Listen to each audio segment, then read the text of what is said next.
It is now my pleasure to introduce my friend and colleague, Rob Speyer, President and co-CEO of Tishman Speyer. At the helm of one of the world's most active and important real estate companies, Rob's experience, insight, and wisdom has made him an effective and engaged advocate for the entire real estate industry. In addition to his leadership role at Tishman Speyer, Rob is engaged in some of the most important nonprofits dedicated to the well-being of our city and state. Some of these include the Mayor's Fund to Advance New York City, which Rob chairs, the Committee to Save New York, which he co-founded and currently co-chairs. He's on the board of the Citizens Budget Commission and the New York City Police Foundation. And of course, Rob is on the Executive Committee of the Board of Governors of the Real Estate Board. It is my pleasure to introduce him as our keynote speaker and to thank him for all of his support throughout the years. My pleasure to introduce Rob Speyer. Thank you, Steve, for that generous introduction. I've been very lucky to have Steve as a close friend, but also a mentor ever since I entered the industry. As Steve mentioned, we've worked together the last couple of years to create the Committee to Save New York. I've learned so much from watching Steve. He is a fierce and tireless advocate for our industry. We couldn't be served better, and we all owe him a lot. Let's give him a big round of applause. Steve Spinola.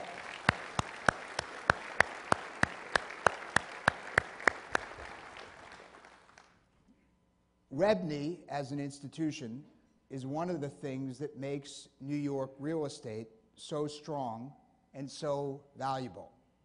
We all compete with each other every day for leases, for new deals, for bragging rights about who has the best management team, and we'll debate that after my speech, Gaston.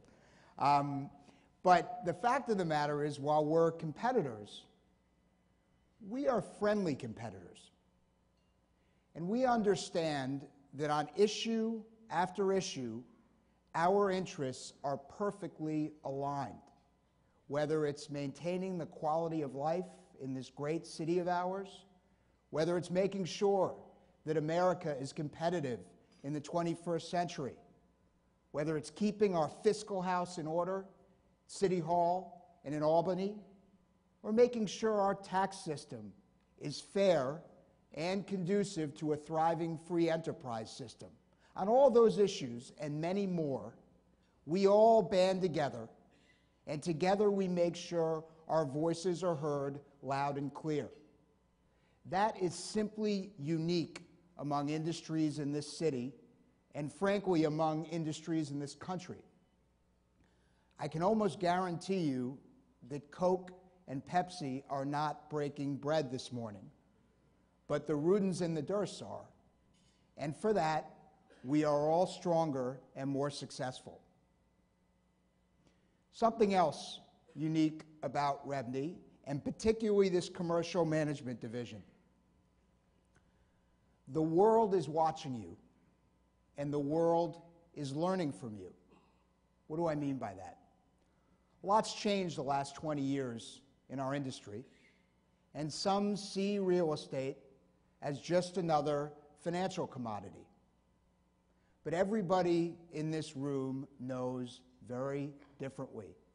We are all in this game for the long term, and we all understand that the way you run your buildings says something fundamental about you and about your company.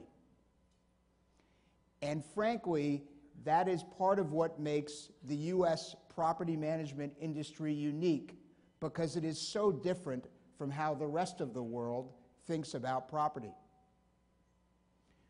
As most of you know, Tishman Speyer has been a global business now for 25 years. And for the last several years, we've put a lot of our focus on the emerging markets. For us, the emerging markets include Brazil, China, and India. And I can tell you there's a fundamentally different sensibility about real estate.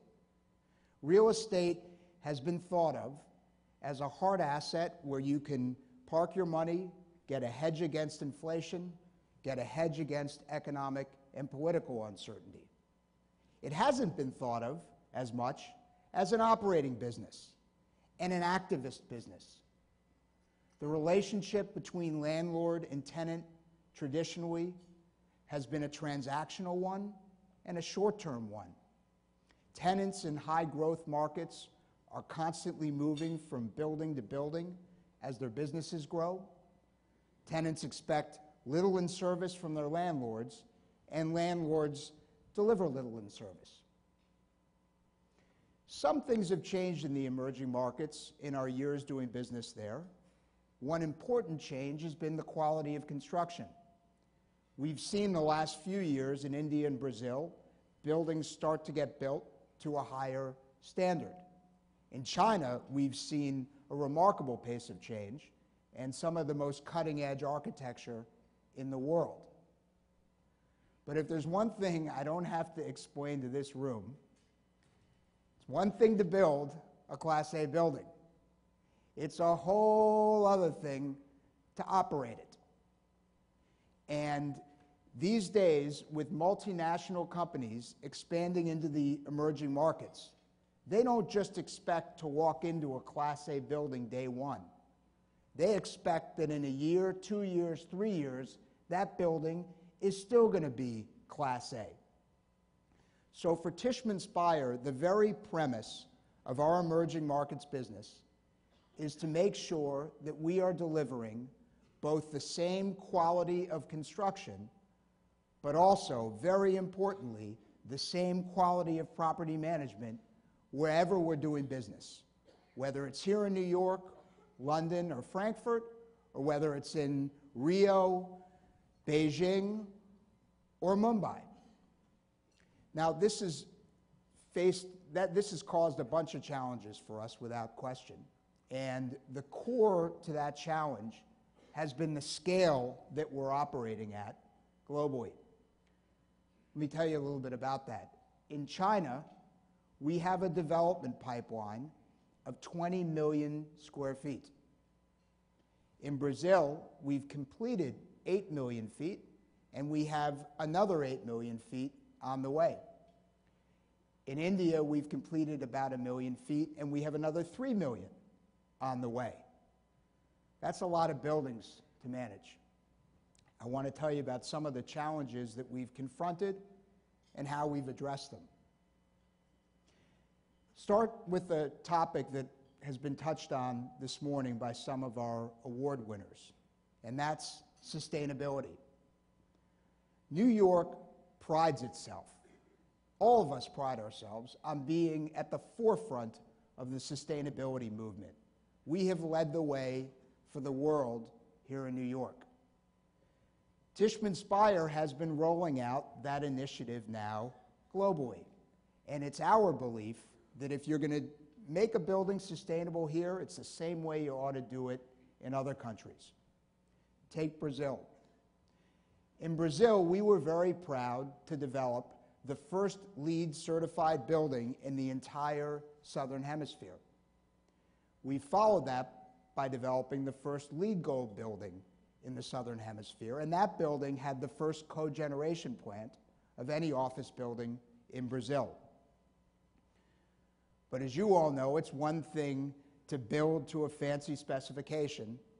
It's another thing to be able to manage it and operate it over time. In Brazil, we faced even more challenges because half of the office buildings in Rio and Sao Paulo, and Rio and Sao Paulo are the key commercial cities in Brazil, half of the office buildings don't have central air conditioning. We set about trying to change that standard, and when we completed our LEED Gold building with the cogen plant, it wasn't working correctly. Some parts of the building were getting overcooled, and other parts of the building were undercooled. Tenants were complaining, and frankly, we weren't achieving the energy savings that we had expected. We sent our crack operating engineer team from Rockefeller Center, and I think some of them are here this morning, Joe Zabo and some of the guys, And these are the guys that have taken an 80-year-old plant at Rockefeller Center and modernized it into one of the most sophisticated of any office building in the world. So we sent them down to Brazil to teach our local engineers how to operate this new system.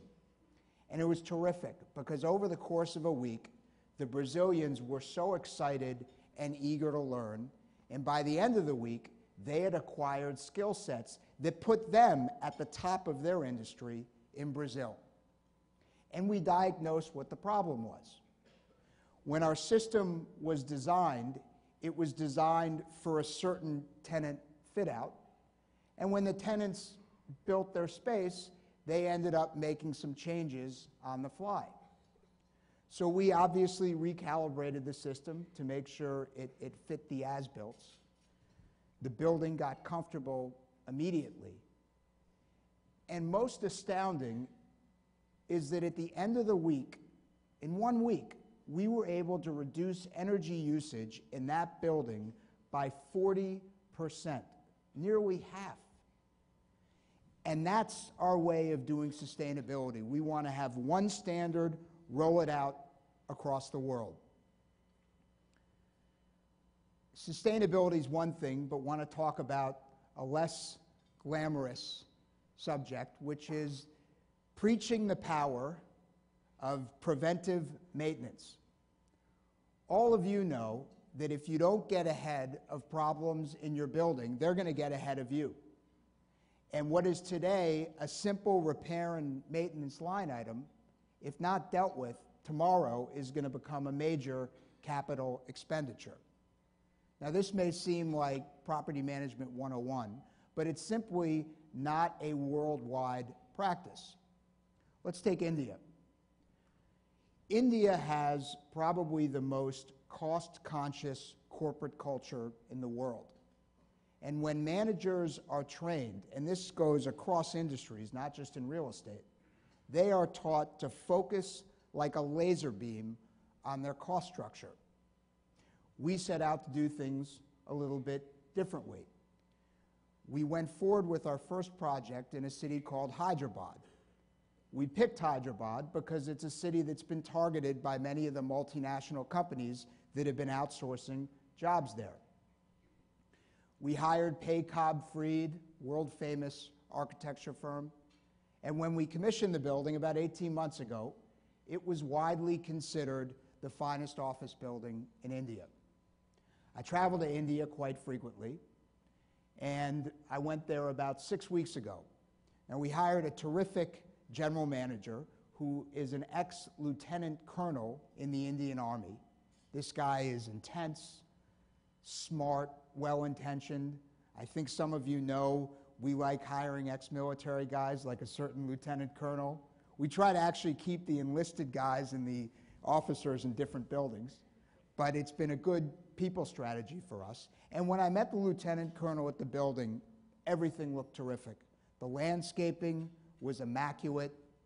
The lobby was clean, concierge out front greeting the tenants. Colonel and I walked to the elevator so I could see the rest of the building. We went into the elevator. Design looked very sharp. And then the elevator doors close, and I noticed that on the metal trim around the elevator, it looked like it hadn't been maintained in a decade, and it looked pretty banged up. So I said to the colonel, this just isn't our standard of metal maintenance. We got to fix this. And he explained that in buildings he had worked in previously, there really wasn't an annual metal maintenance budget per se. And so he was spending our money very, very carefully. He was thrilled to learn that we wanted things at a different standard.